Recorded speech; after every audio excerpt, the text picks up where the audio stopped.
forever worship you.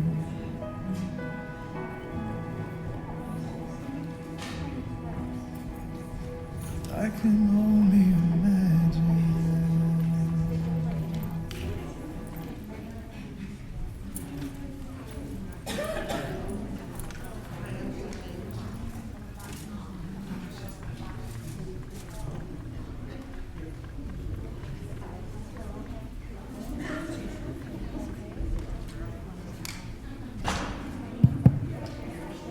Friends and family, if we can have everyone come together at this time, we're going to begin our services here in just a few moments.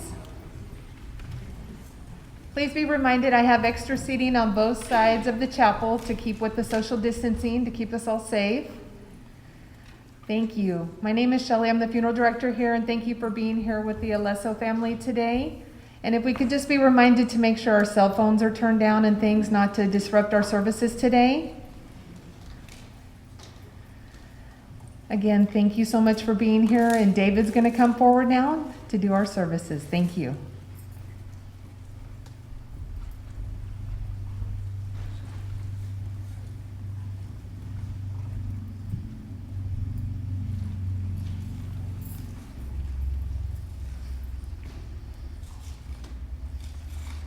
Don't think I'm gloating because I get to take that off.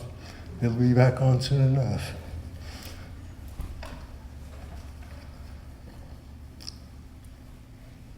I do want to thank all of you for making the special effort to be here in person in spite of the China virus pandemic.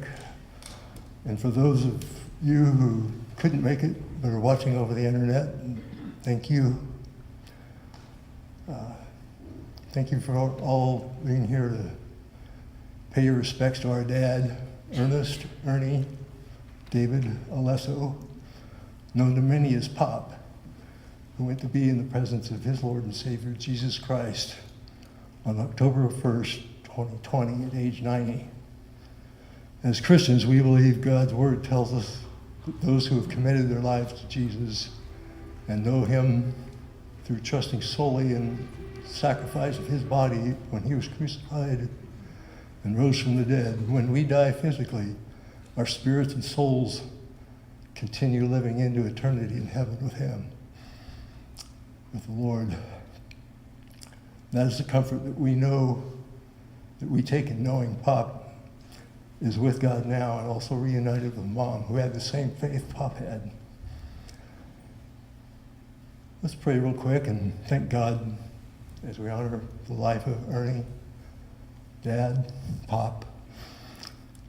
Heavenly Father, thank you that we can gather today to pay tribute and pay our respects to Dad, the man that you gave us to be an example, to be a friend, to be a great father, husband, grandfather.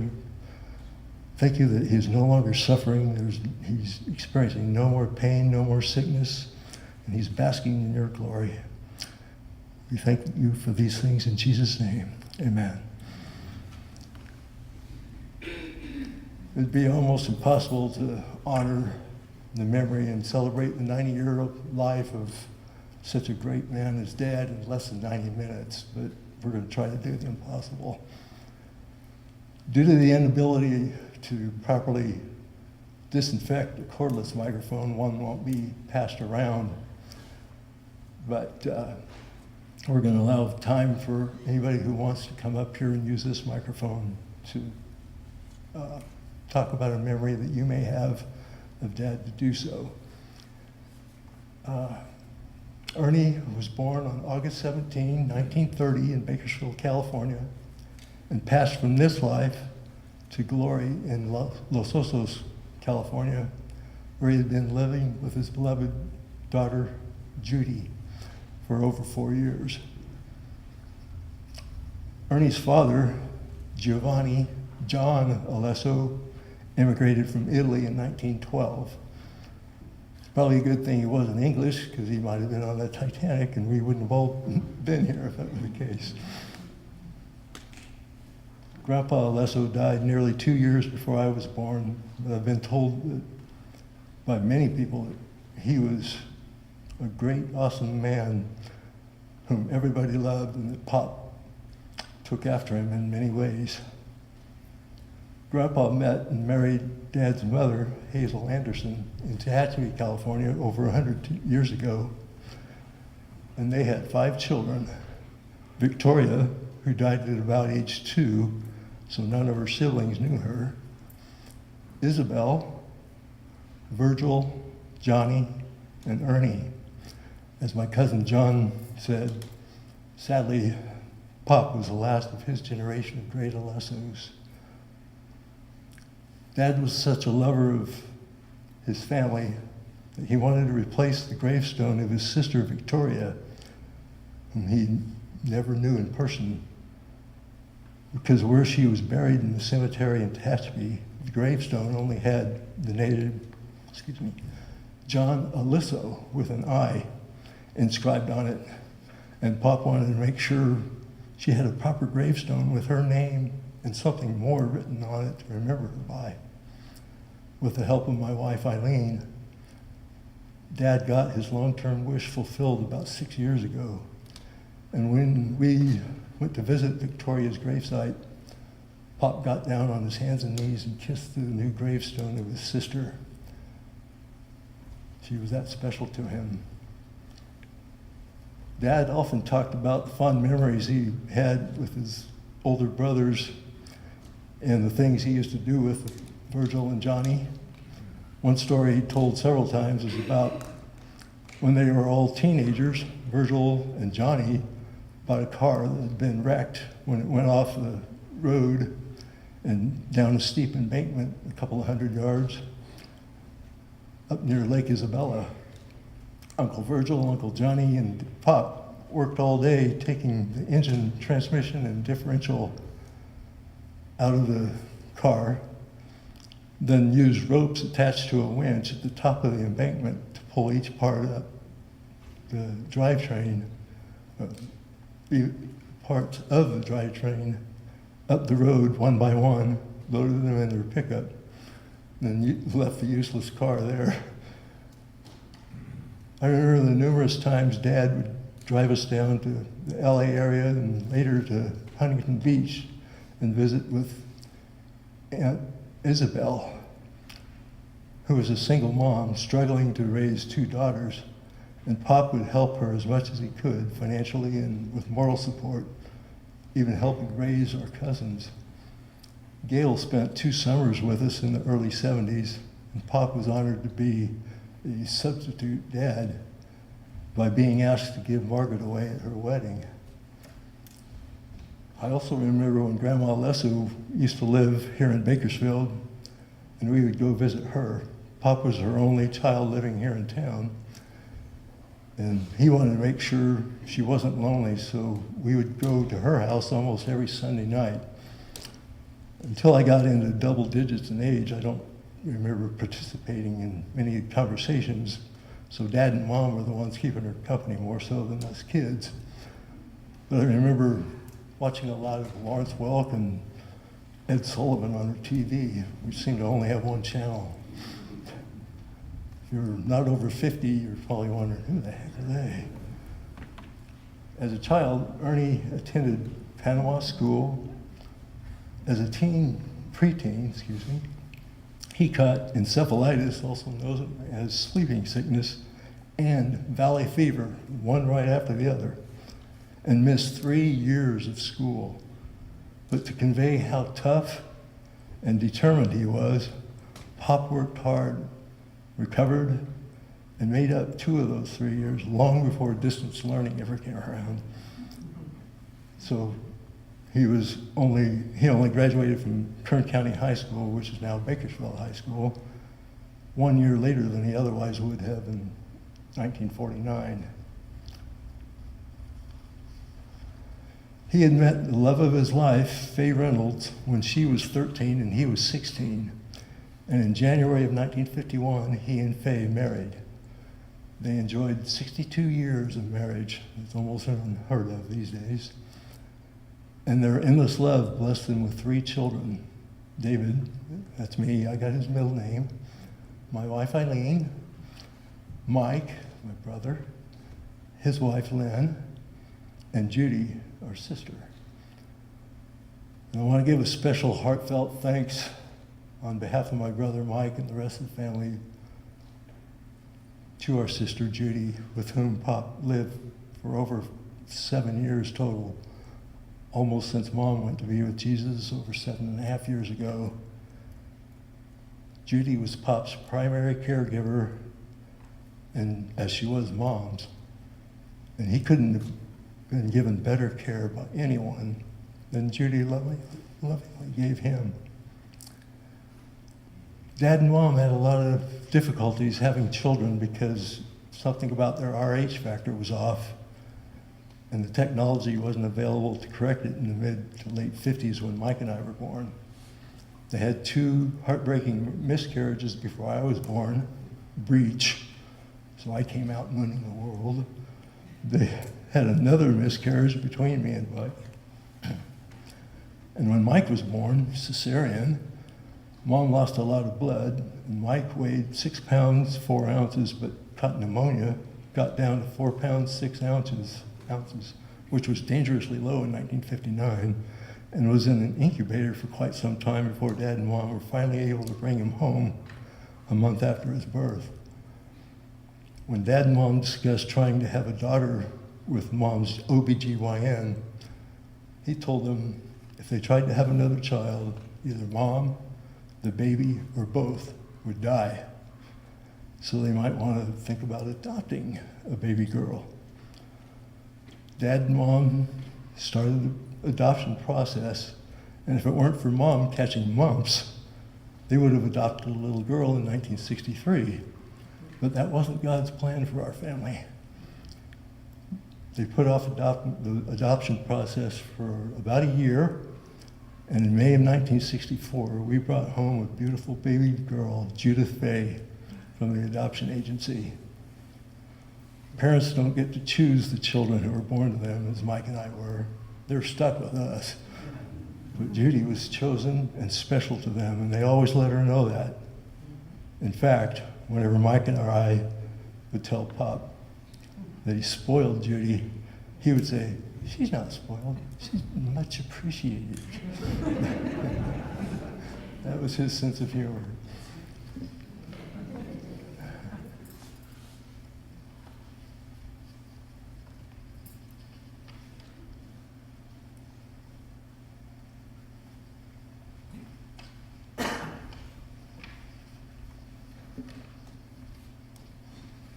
Sorry, these are sticking together. Okay. Well, I tell you all that to say Judy knew she was chosen, special, and much appreciated by Dad and Mom, and she returned her heartfelt love and appreciation to both Dad and Mom by being the best caregiver either of them could have ever had. Even washing both of their bodies instead of having the hospice nurses do before the mortuary staff got there to retrieve their bodies. I remember being there watching Judy very emotionally sobbing while giving the last physical care she could when Mom passed away. And I can only imagine how emotionally distraught Judy was when she cleaned Dad's body for the last time. And for all that, Mike, me, and the rest of the family want to express our sincere love and appreciation to Judy. Ernie also leaves behind 2 beloved grandchildren, Mike Jr., who set up the live feed over his Facebook page to those who can't be here, and those who don't have Facebook or want to watch it later. There's also going to be a YouTube channel set up, and we'll let anybody know that wants to watch that later how to look that up on YouTube. Michael Jr. is married to, his wife is Amber. Their grandpa also left behind Paige Charpentier and her husband Cody, They're both with us here today. And 3 great-grandchildren, Jamie, Ephraim, and Cecily. And a 4th great-grandchild appearing soon, hopefully not during the service. Dad also leaves behind a beloved sister-in-law, Joyce, and 15 of 17 surviving nieces and nephews. Pop worked hard as a bus driver / custodian for the Panama School District and as a farmer from the time he and Mom were married until the early 1960s. Then began his employment in the oil industry.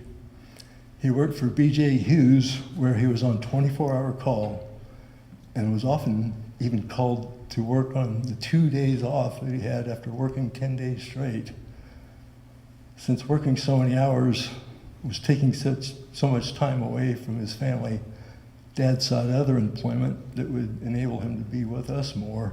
So in 1965, he went to work with Tidewater Oil Company out on the Kern River lease north of China Grade Loop. Even then, Pop was on shift work, where he would work 8 a.m. to 4 p.m. for 7 days, be off 2 days, work 4 p.m. to midnight for 7 days, be off for 2 days, work midnight to 8 a.m., the graveyard shift, 7 more days, and then be off for 4, then start the cycle all over again. Needless to say, he was constantly trying to adjust to different times to snooze, and that left Dad sleep deprived, but that's the kind of sacrifice he made to be with his family as much as he could. Getty Oil Company bought out Tidewater, and Pop continued working in the same area, the same shift work, until he got the opportunity to work at a diatomite plant near McKittrick on the west side of Kern County, where he was able to work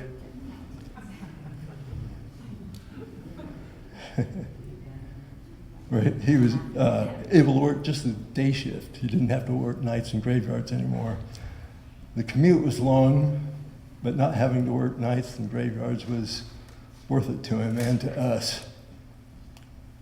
Texaco Oil Company bought out Getty at about the same time, and at about the same time, Pop went to work in their fields near Lost Hills, which was still a long commute, but still working just days. He made a lot of friends at work, but was nearly forced, due to layoffs, to retire from Getty, and grudgingly, he took a nice severance package, and after that, he was able to spend more treasured time with Mom traveling the country and meeting up with friends while making new friends on every journey in their fifth wheel RV and later in a motorhome, until her health issues forced her to be home a lot more. Ernie was a long-time member of the North Chester Church of Christ, where he enjoyed attending Sunday morning and evening services. He would also often attend services at Olive Branch Community Church with Eileen and I. Friends, family, acquaintances, and even strangers described Dad as a true gentleman. He was a kind, sweet, and generous man with a capacity to love that knew no boundaries. I remember going to the credit union where we do our banking, and on many occasions, having a teller who I hadn't met before ask me if Ernie is my dad. Every new teller I would meet would say, "Your dad is such a sweet man." I would agree with them and tell them, when I grow up, I want to be just like him. I still do. There are some traits you inherit from your parents. If you want to remember what Pop looked like 26 years ago, just look at me. And that's what I'll look like in 26 years.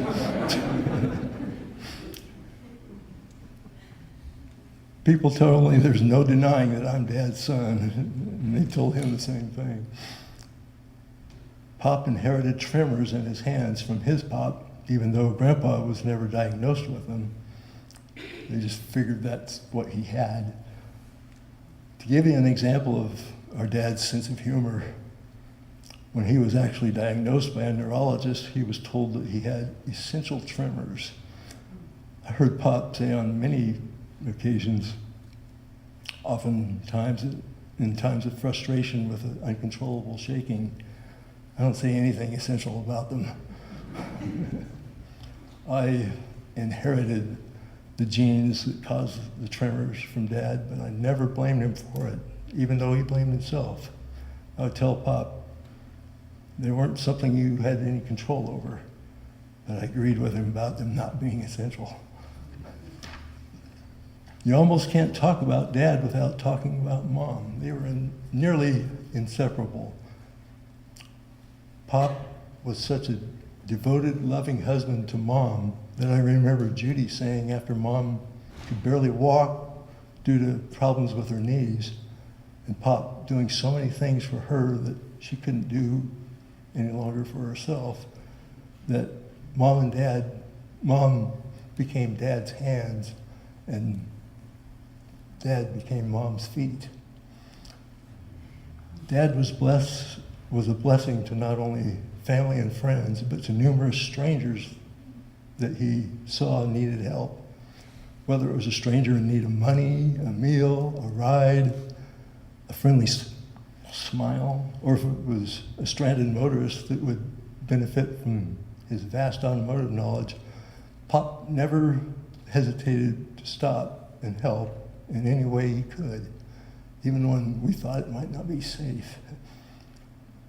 Ernie constantly showed his love for his family, no matter how tired he was after even a sometimes 16-hour workday. He enthusiastically and lovingly participated with his children in Boy Scout and Girl Scout activities, baseball or softball practices and games, school functions, and various other activities.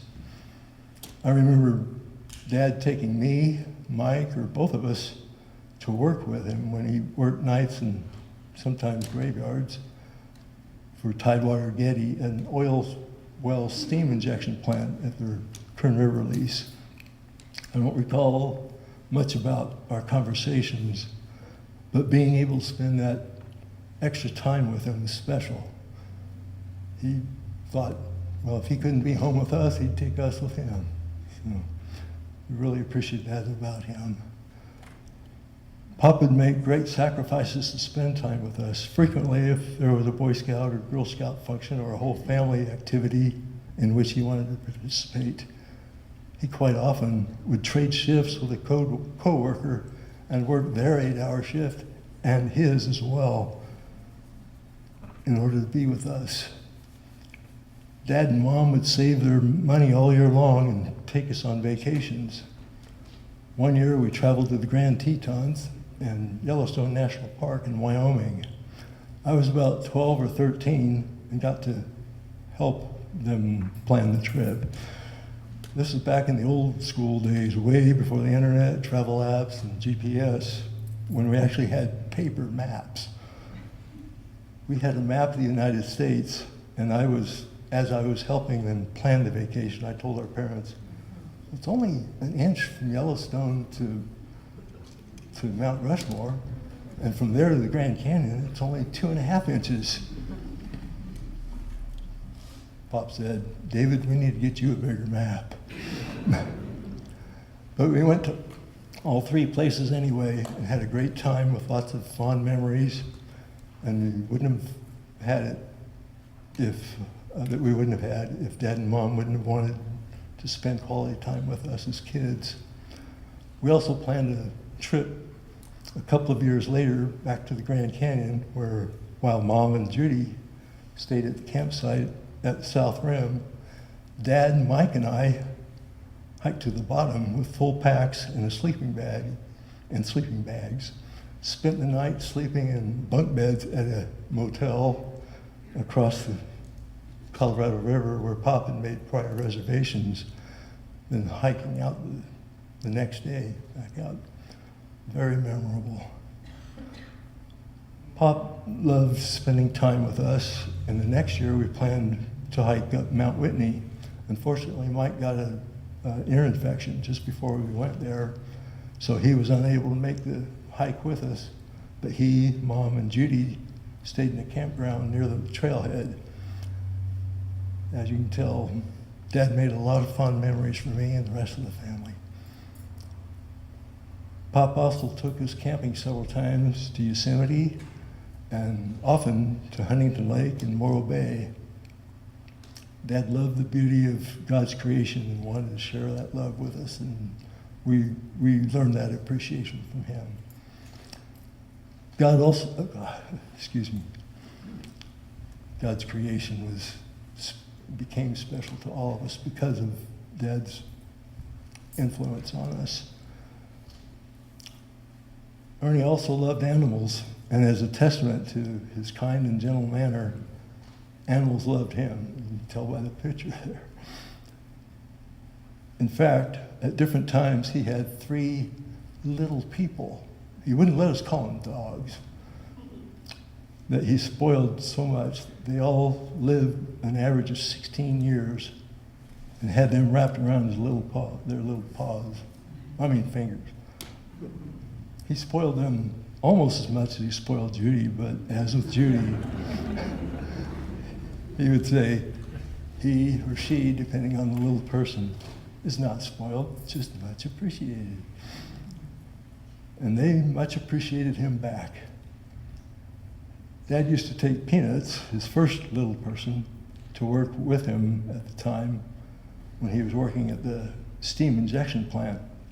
Even though he told me he never weighed over 154 pounds, Pop was known for his big appetite, so much so that his friends, who became co-workers who became friends, nicknamed him Lunch Bucket Ern because of the big, full lunch pail that he would take to work with him. It was empty when he came home. Having gone to work with him so often, I can attest that Dad didn't eat all of the food that he took with him. He would also often spoil Peanuts by giving him his fill of what was in his lunch bucket. Peanuts, Pepper, and Mija much appreciated Pop back, as did other pets we had growing up, and later that Judy had when he was living with her. Ernie's family would like to thank Central Coast Home Health and Hospice for their assistance, with a special thank you to Nurse Mary Pat for the love and care she constantly gave him. Also want to thank the staff here at Hillcrest Mortuary for all that they're doing. We also want to give special thanks to Shannon Shea for the exceptional love and support and endless care she gave to her, he became known as Pop, for the past year, and to make sure he was comfortable and being a great help to Judy. I want to personally give Shannon a special thank you, because she was the one that actually found Dad passed away, no longer breathing. She had the compassion and presence of mind to call our cousin Betta, who also lived in Los Osos, and another friend, Andrea, to come break the news with her to Judy so that she wasn't doing it alone. I want to leave enough time for any of you to pay your respects to Ernie, Dad, Pop, Grandpa, Uncle, whatever you call them. So whoever wants to is welcome to come up to the microphone now. Thank you.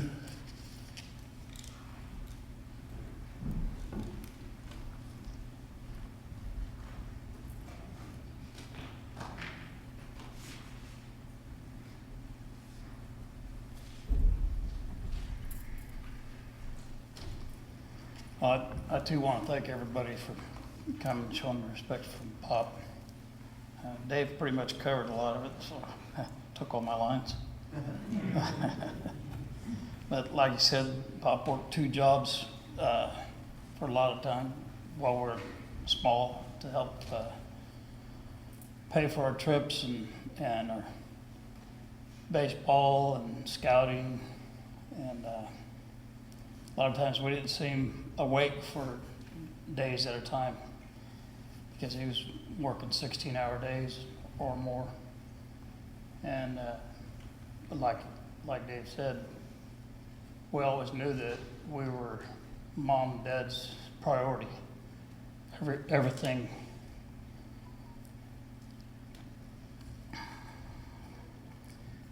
they did was for us kids.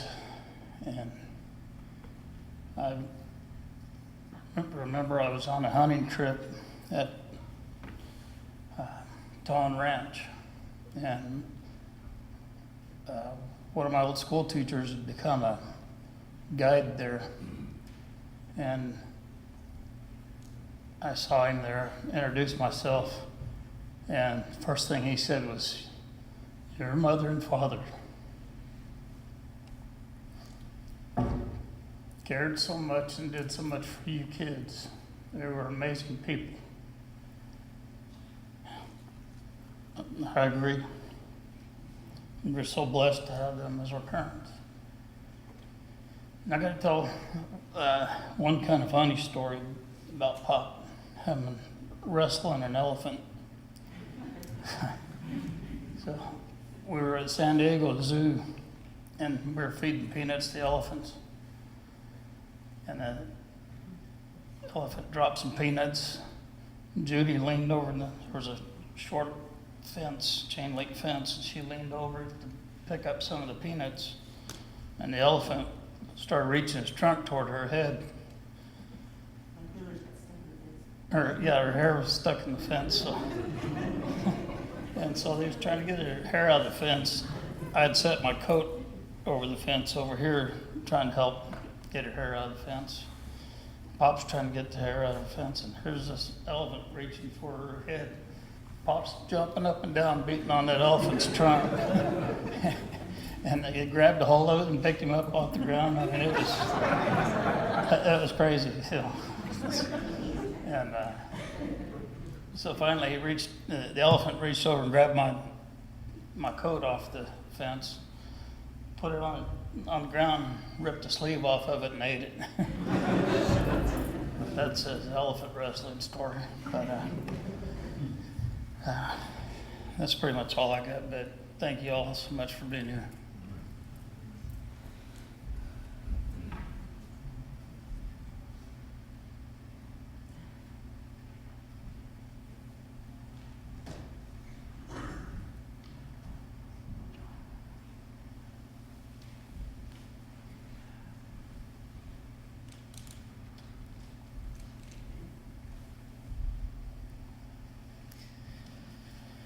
Good morning, everyone. Thank you for being here.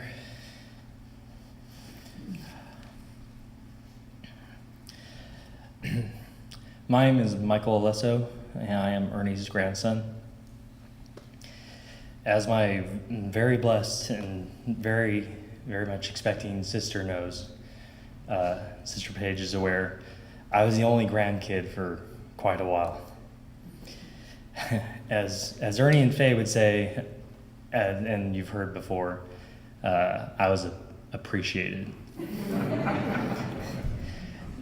The rest of us would call it spoiled. I am beyond blessed with many wonderful memories of staying over at my grandparents' house. The smells of cream of wheat for breakfast,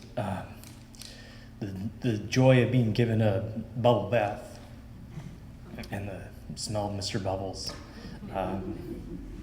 after a long day of fun and play and being loved.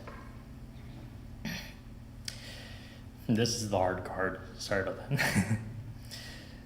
These are some of my favorite memories in life, and ones I hope to pass on to my children.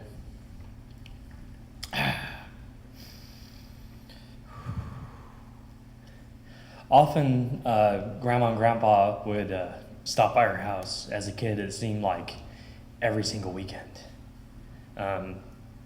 They would sit on the couch, and we'd hear stories from Grandma and Grandpa.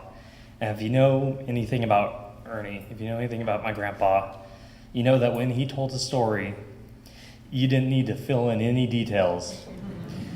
He painted the full picture for you if you're just wise enough to sit down and listen to it, which can be a little hard when you're 7 or 8. Grandpa Ernie was the kindest man I've known, with a deep love for animals, his friends, family, community, and for God. When I knew my grandpa, he was older and he moved pretty slow, or so I thought. One evening, we had all finished having dinner at Chalet Basque when I noticed Grandpa try to pay the bill. I very stealthily told my dad about this, and my dad moved to try to take the bill. This was when Ernie slapped his hand down on the bill, moving faster than anyone I've seen since. He had that way of being able to surprise you every now and then. Grandpa Ernie's father, Ernie Alesso, came to this country from Savigliano, Italy, to be a farmer. The paperwork for Ellis Island show his final destination, Bakersfield, California. I asked Grandpa what age he started working on the family farm. He laughed and said, "As soon as you could walk, you were helping on the farm." Growing up on a farm, Grandpa learned to wake up early, work hard, and rest when the day was done. I was thinking there's probably a picture of him sleeping up there. One time, my grandparents and parents took me to SeaWorld in San Diego. We had a great time, and we finally left the park because they closed. We shut it down. On the way home, it was realized that it was very late, and there was no motels that were close by. The decision was made to park in a parking lot and sleep till the morning. Within about 3 minutes, my grandparents and dad were snoring and sound asleep in this Cadillac, much to the horror of me and my mom and the situation we had found ourselves in. We had not been born with this superpower to be able to sleep anywhere, just wherever. And finally, I let them know that I wasn't going to be able to sleep, and woke up Grandpa, and he obliged us and drove the rest of the way back to Bakersfield. That's just how he was. But when we were going anywhere, there was someone on the side of the road. Cars used to not be as good. There used to be people breaking down a lot more often than there is nowadays. But if there was someone with their flashers on, or they didn't have at least 3 cars already helping them, we were pulling over to help them out. And if it took 2 or 3 trips to different auto parts stores, that was what happened. And our destination could wait. And if we got their vehicle working, and then the car started down the road, and you got a mile down the road and there was another car on the side of the road, blinker turn on and start pulling over, which could have been a little annoying if you were a kid excited to go to Disneyland or somewhere like that. Grandpa always knew how to dress really well. One time I told him how I admired that he wore bolo ties, and I mentioned how I wanted to get some myself one day, and he reached into his pocket and pulled out 3 bolo ties and put them in my hand.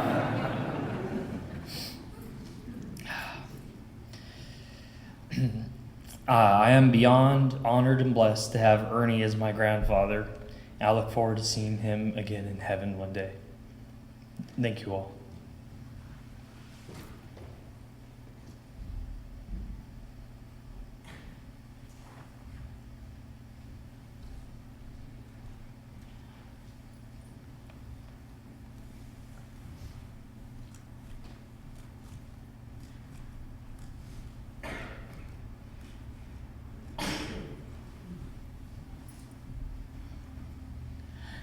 Hello, everybody. My name is Tanya, and I'm a friend of Judy's.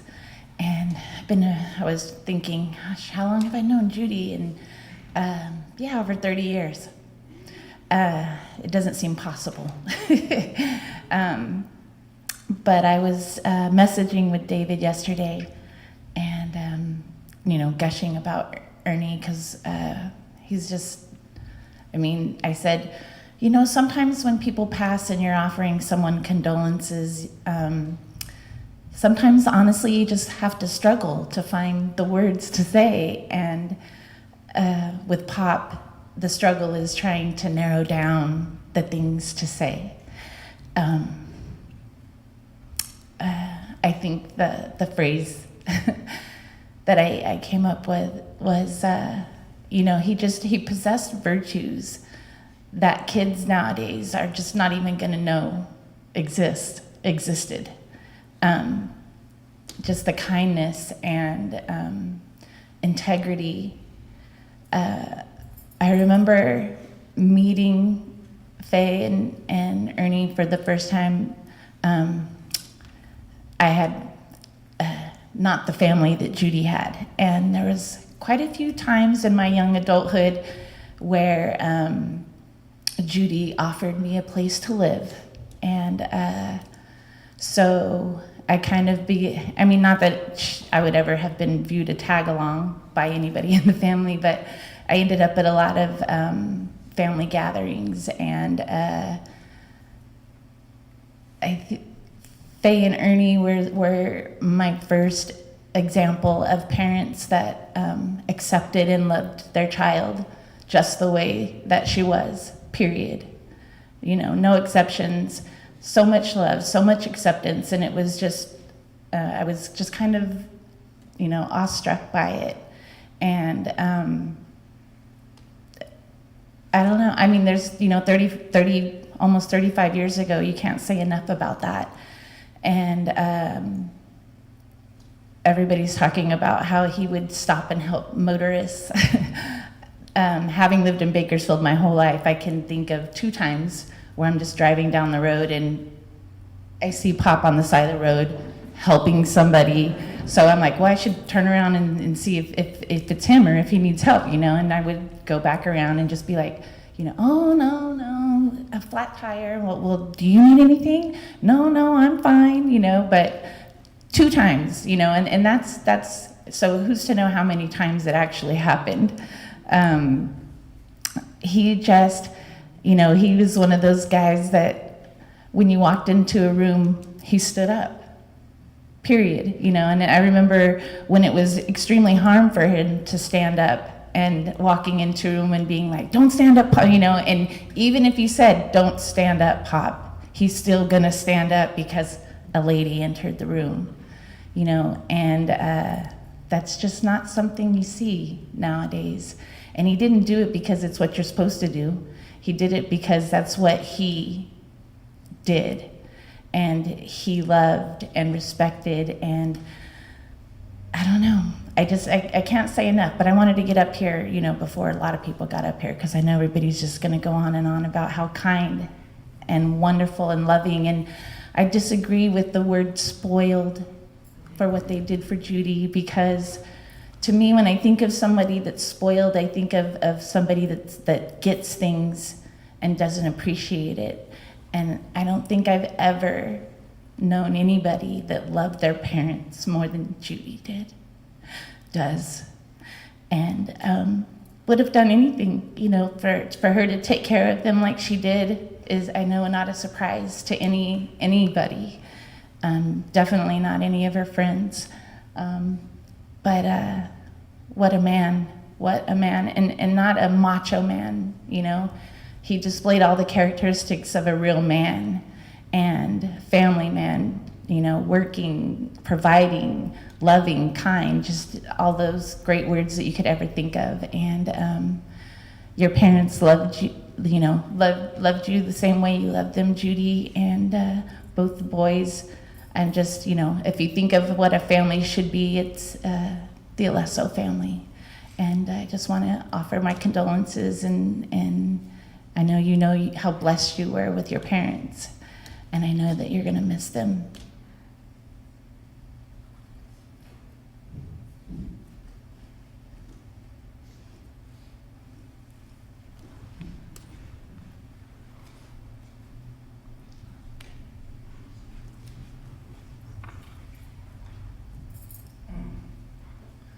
My name's Casey Alesso. I'm Uncle Ernie's nephew, and I have a few things. I wasn't going to come up here and say anything, but there's quite a lot of history throughout my life, throughout all our families' lives, and I realize, you know, everybody growing up on the farm, and including my dad and my uncles. My dad. If you didn't know him, he was always driving around 80, 90 miles an hour in any type of pickup truck he owned. And a lot of times we'd go up the 99 freeway on, you know, some of our 1,000 trips to Bakersfield and back. And he'd point out somewhere out west of the 99 and say, that's where we grew up, and that's where we had our farm. You know, Grandpa had his farm, you know, and stuff. And Grandpa, of course, died before I was born, and I'd look out on the horizon, I wouldn't see anything, you know. And later on in life, Uncle Virgil actually wanted to make an appointment with me. He wanted to take me on a trip. This is before Uncle Virgil was bedridden. And he and Aunt Mardine took me up to near Stallion Springs in Tehachapi, where great-grandpa, or grandpa, in my case, Giovanni, first started farming, and he actually took me to the very first house that he was at. And I was embarrassed at the time because he went straight up to that house and knocked on the door and said, hey, you know, and started talking to the people and talking about how he had lived here and he had like an 800-acre farm there that he leased. And Uncle Virgil talked about that, you know, talked about how he wanted to buy the place, buy this farm out there in Tehachapi. He loved Tehachapi, he actually did. And if you don't know, that's how I met Grandma. She was the school marm at the old Cummins Valley School. And that's how he met her, married her, and had the kids.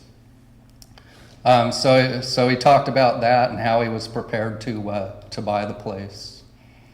And he came to the owner who he was leasing the property from and said, hey, I have the money, this much money to buy the place. And the guy didn't want to sell it.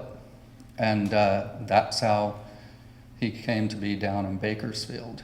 He came on down and bought the ranch that was there off of Weibel Road. And there's a lot of interesting things in there. Afterwards, the owner of the property in Tehachapi wanted to sell it to him, but it was too late. He already bought it. And then the owner said, I'll sell it to you for half what you offered, which really got my grandpa upset, according to Uncle Virgil, because he really loved that ranch up in Tehachapi. Uncle Virgil would take me down on a road that went to a sharp turn and have to go uphill. And he talked about Grandpa having to put the whip to the horses when he would haul hay from there over to the train stations. From there he went down here, and the first time I ever saw the farm that they grew up on, the funny thing is Uncle Virgil wanted to take me there before a subdivision went in. And what's really funny is most of the farm was still standing there. The dairy that he built was still standing there. He built in around 1934. And what shocked me was how modern brick building with cement floors and everything from 1934 for a dairy. Showed me the old Weibel gas station that was right there on Weibel Road that was built by him.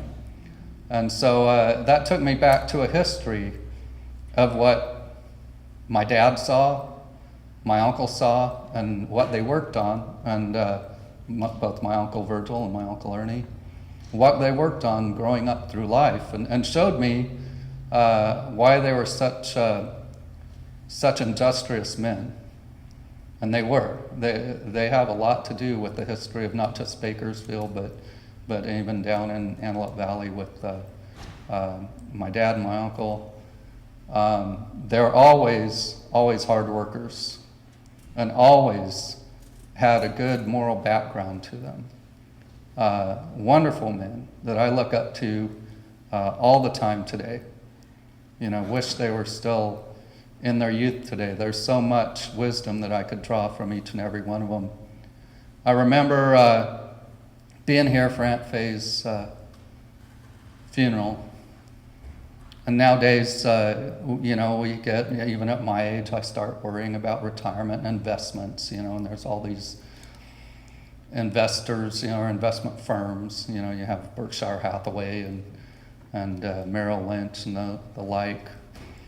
But I remember something that Uncle Ernie said when he came up here at Aunt Faye's, this very same podium. And he said, invest in people. Invest in people.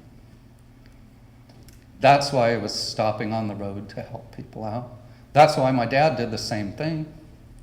I mean, the same things were happening. We'd go somewhere and if somebody was broken down, he was stopping and helping. Because that's what they did. They invested in people. I think if there's anything to take away from their lives, it's for us to do the same, to invest in people.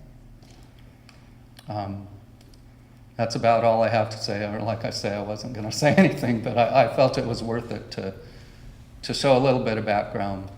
As wonderful men, all three of them. And Uncle Ernie was just a wonderful man. I'm thankful to God that he lived so long, lived up to 90, which is what outlived his brothers. So, and a wonderful, gentle man. I remember going to church at nighttime when Uncle Virgil was bedridden, and Uncle Ernie would come down and visit on Sundays. Not every Sunday, but quite a few. And I'd go to church, morning and evening, and at Roseman Church over there in Roseman Church of Christ at Roseman, California, a very small church. And I'd walk in, and then I'd see Uncle Ernie in the back row sitting there, and that would just brighten up my day seeing him there. And just really brought joy to my heart. I'd be able to talk to him, to catch up with him, and just a humble man, but super great in quality. It's kind of one of those essences of a man that you can't grasp hold of, but it's something that you want to be. And I'm thankful that he was my uncle. Thanks.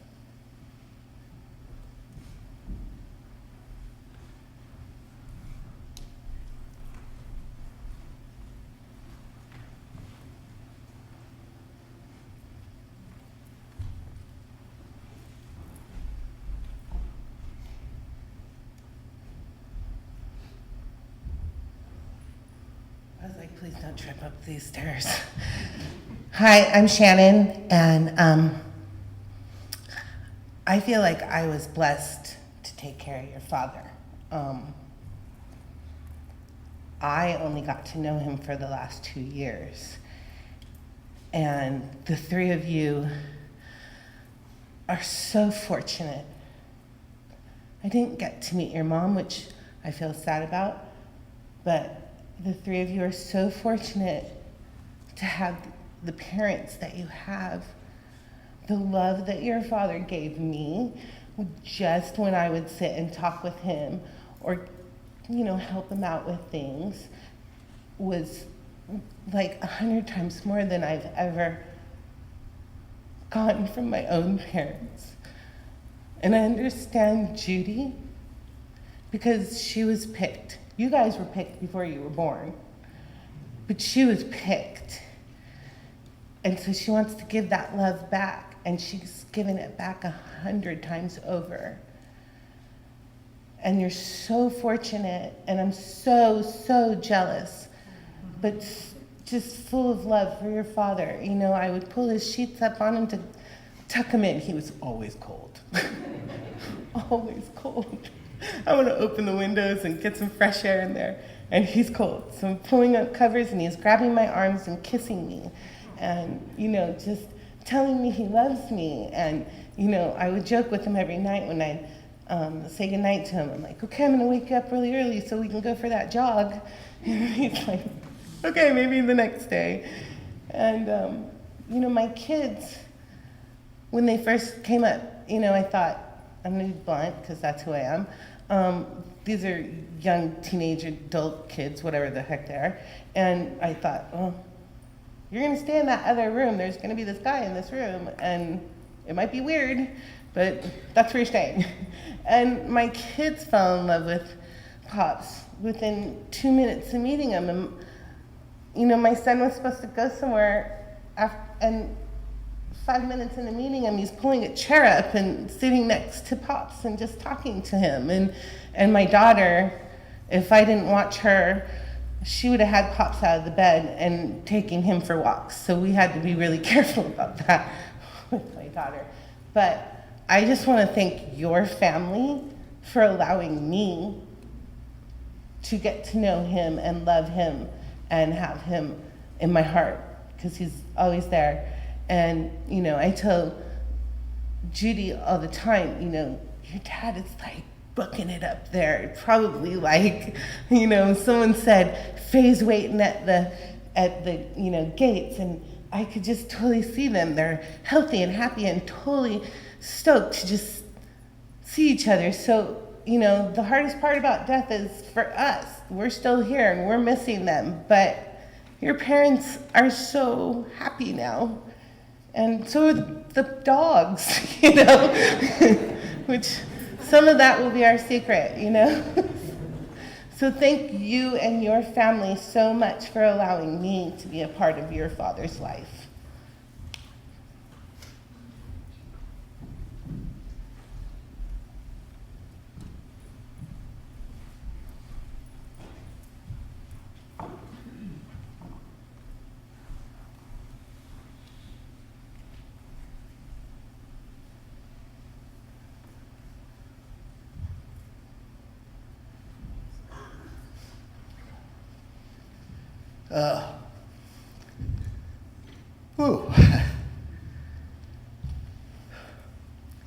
My name's Larry Jenkins. Been a friend of the family. Well, I'm 69. I got a memory of her, Ernie and Faye. It's very little. My grandpa and my grandma, they lived out in Pumpkin Center, Panama. And my grandpa was a farmer. My first memory of Faye and Ernie is on the ranch. I believe it was a ranch off of Weibel Road. I believe that was a ranch. Ernie had a chain link fence, and they had moved or gonna move or whatever, and he knew my dad needed that chain link fence. So I'm over there, 5, 6 years old, and we're tearing out that fence and rolling it up, and we're saving everything. My folks were, my dad was blind, and Faye and Ernie were there, a big part of my growing up, helping my mom and dad and me. The part about seeing cars broke down on the road, we were coming home from Morro Bay, and my dad had a CB radio in the car, or in the truck, and he radioed somebody and gave him a phone number, and here comes Ernie and Faye. And they got the car going, and they towed us back to Bakersfield. Time goes forward. I'm married, got a family. and I'm coming home from Morro Bay, and my truck breaks down. Here comes Faye, here comes Ernie. They drive all the way over to Shandon, towed my truck back to the house for me. And, you know, he's just genuine. Ernie was just genuine. Faye was just genuine. There was nothing put on. There was absolutely nice people, friendly, give you the shirt off the back type of people.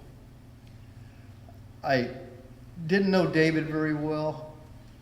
I grew up, and Mike was quite a bit younger than me, 7, 8 years. And I can remember going over to their house. Mom and Dad liked to play dominoes and some kind of card game. I forget what it was. And we got there, and there was always chip and dip. Off to the room we went, eating chip and dip. They'd make sure we had all the chip and dip we wanted. I'm in the oil industry too, and I used to work on the drilling rigs. And there wasn't much money around, and especially accommodations that anybody could afford for the wages they were paying us. They had a house trailer, and Ernie loaned me that house trailer, and I stayed in San Ardo in that house trailer for about a month and a half working in it. I don't want to take up a lot of time, but great people. One of the things Mike told me many, many years ago, he said, if I could be just half the man my dad is, he said, I've accomplished a lot. And Judy, I remember seeing Judy once or twice at Vannery's house. So I really didn't know her. She was very little, and I had a whole bunch of other things I thought I needed to do. So I didn't really get to meet Judy, but I know the whole family was just so close. And as I said, I didn't know David very well, and I knew Mike better in our industry. But what a great family. He was just top notch. Thank you.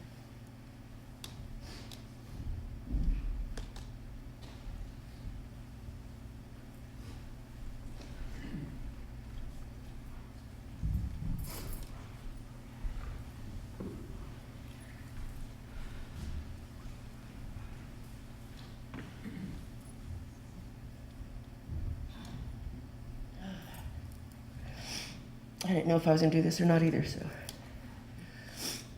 I'm the appreciated one. You know, for as much as everybody says I took care of my pop, he took care of me too. Just being there. There wasn't a mean bone in that man's body. And I want to say thank you to so many people that would come and see him. Friends over there would make him birthday cakes, make a spaghetti dinner, whatever his favorites were. They'd bring him cases of Mountain Dew. Cardiologist said he was almost 90 years old. If he wants Mountain Dew, give him Mountain Dew. It's okay. But I know how blessed I am. I didn't find out till I was probably in my 30s. My mom told me. And for those of you that know my dad, he's a very quiet man. He couldn't help it. Mom talked a lot. But when he spoke, it was, it's whatever he said was just so important. But she told me one time that he used to go in peaceful marches at abortion clinics, and he carried the same sign all the time. It said, "Adoption is the option." I never knew that, but that quiet little man, I just can't picture it. It doesn't surprise me that that's something that he would feel to do, but it surprises me that he would do it because he's such a quiet man. But I just wanted to say thank you to my friends, family. Friends are family. They loved you too. I think every one of you that did anything for my father. Those of you that chipped in to help me take care of him.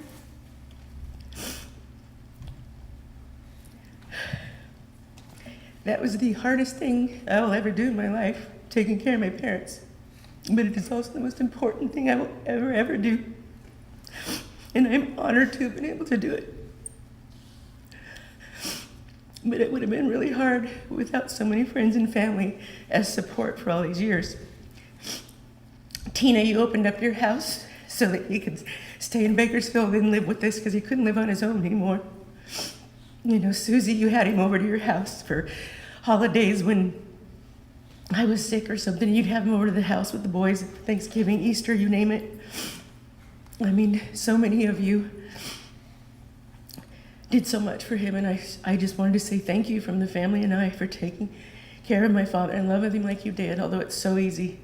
There was a hospice nurse that said, you know, the transition rate for these hospice nurses, they quit because so many of their patients, and rightfully so, are angry. They're old, they're angry that they're sick, and they take it out on their caregivers. And they said, if everyone was like your father, none of us would ever retire.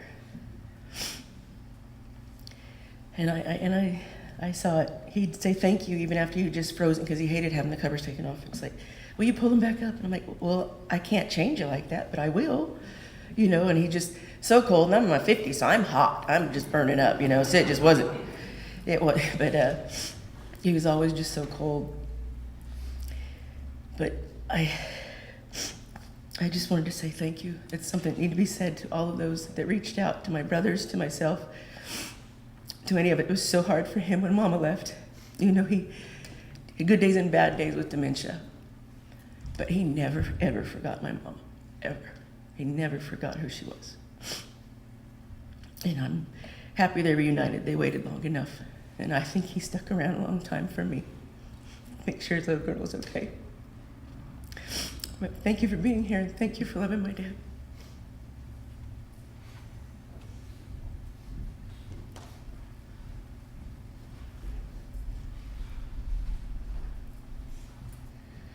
Thank you, everyone, for those wonderful stories.